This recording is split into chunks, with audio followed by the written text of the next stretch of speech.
Hello, I am Seren, and I have something to confess.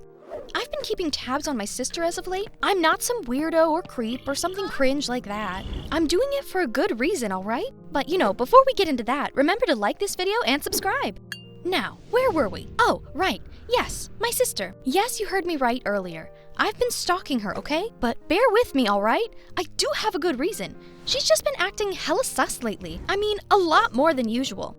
You see, my sister Monica used to be a normal, reserved girl from the day she was born. Nothing really odd about her, except that she never really played with any dolls or take any children her age seriously. She also had some moments of superiority, based simply on the fact that she was born earlier than me. But we can move past that. Yes, we can. Okay, right. As I was saying, always an odd girl, but nothing major. Something big's happening soon, Seren. I'll miss you. You and Mom and Dad. Huh? What the flip are you on about? She never specified. She just went up to her room without another word. Of course we got worried from that point on. She repeated it a few more times, and foolishly, we thought it was a joke. Color me surprised, it was not. I kept track of her. She kept coming home later and later, and she seemed more and more distant. This is the day it all broke loose. Should we call the police? Mom, be serious. It's just Monica. She's never been this late. She's a responsible girl. She's safe. She'll come. She went missing. My girl is missing. Like flip she is. Get it together, Mom. She'll come. She'll be... Oh, Jeebus. What in the... Shush. Dad, are you tweaking? What are you doing with that? Protecting my family. Stay back.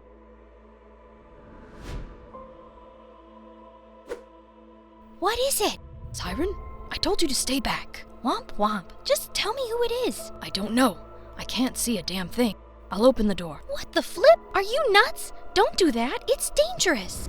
But it didn't matter what I told my father. He had his hand on the doorknob and twisted. No one was going to tell the man of the house what to do. Monica?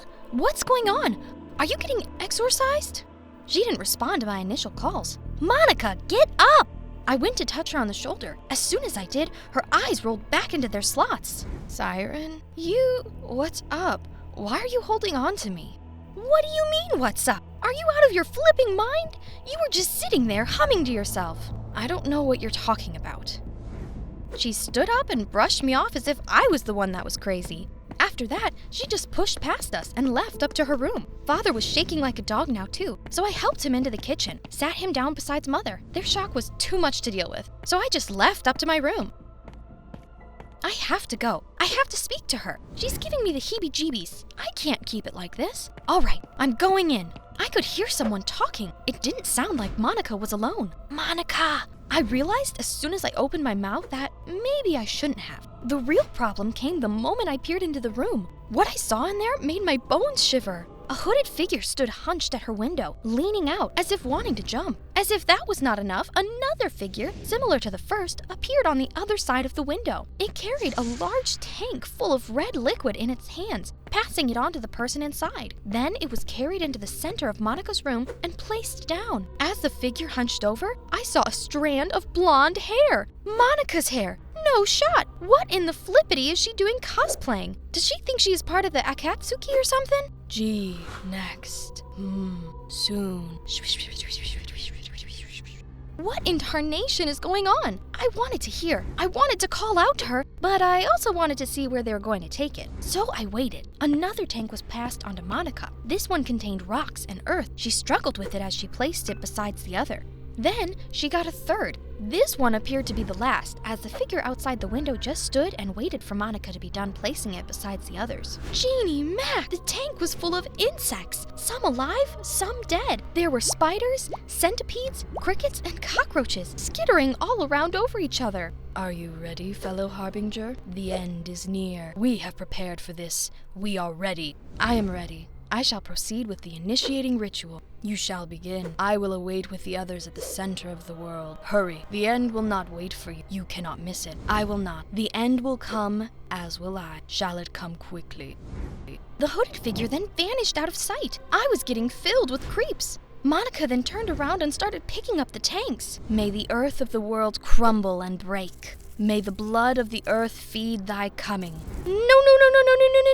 Not only is this weird, but it's gonna take Mom ages to clean that up. When I didn't think it could get any worse, Monica got a hold of the last tank. May thy noise usher in the end. May thy buzz wake up the world from its slumber, the people from their ignorant dream. May they grow aware of your... Monica, no! What are you doing? I pushed in, unable to hold back. What the frick is going on? Are you... Ah! Me having startled her resulted in her throwing all the insects on me. Ah!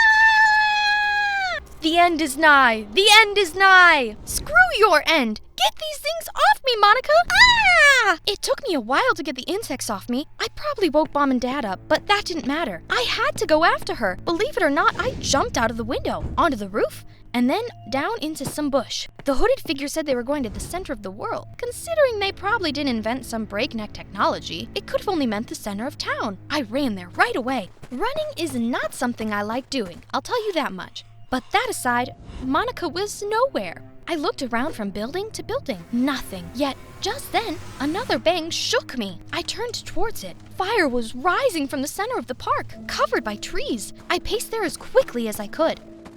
Monica, get away from there! I shouted from within bushes, trying to keep my distance. But seeing the danger she put herself in, I stepped closer. The figures ignored me. I didn't know which one she was. The end is nigh, the end is near, the world is dry, the end is here. The end is nigh, the end is near, the world is dry, the end is here. The end is nigh, the end is near, the world is dry, the end is here.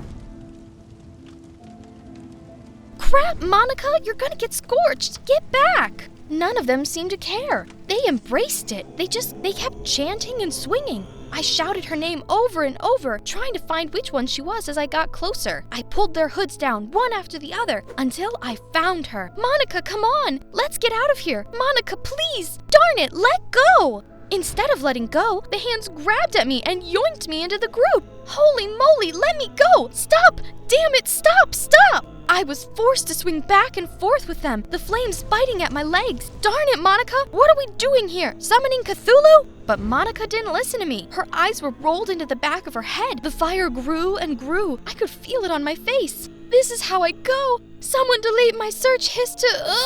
A hand pulled at me from behind, at me and Monica. Girls, oh my god, what in tarnation? Let's get the hell away from these weirdos. Holy barnacles. He pulled me to my feet. Monica was still clonked out, so he had to carry her. Dad, wait, what about the other people? Screw those people. I'm here for you two. I'm not dying for some freaks. All right, bet. We dipped right out, making it for the car. We waited in there until the cops and firefighters arrived. Then, without a word, Dad drove us home.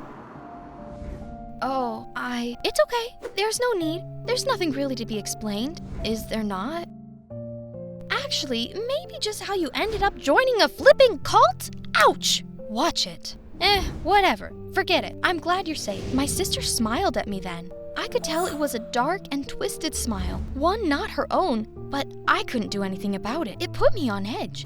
It made me think that perhaps all of this was not over. A cult as extreme as that wasn't gonna leave her mind that easily. Something felt odd, unfinished. You'll get to hear about it next time, perhaps, if the world doesn't end by then.